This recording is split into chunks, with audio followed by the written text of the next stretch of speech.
સાંભળો શિવ ભક્તો, યોગ કોને કહેવાય છે?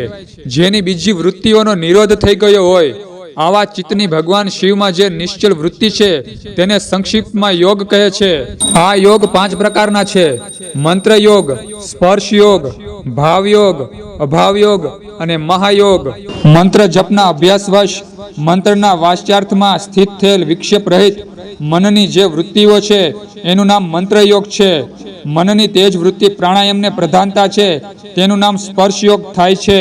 તે સ્પર્શ યોગ જ્યારે મંત્રના સ્પર્શથી રહિત હોય તો તે ભાવ યોગ કહેવાય છે, જેનાથી બધા વિશ્વના રૂપ માત્રના અવયવ વિલીન થઈ જાય છે.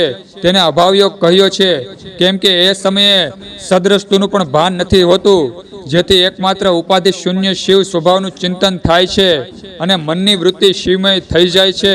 તેને મહાયોગ કહે છે. હર હર મહાદેવ. ઓમ નમઃ શિવાય.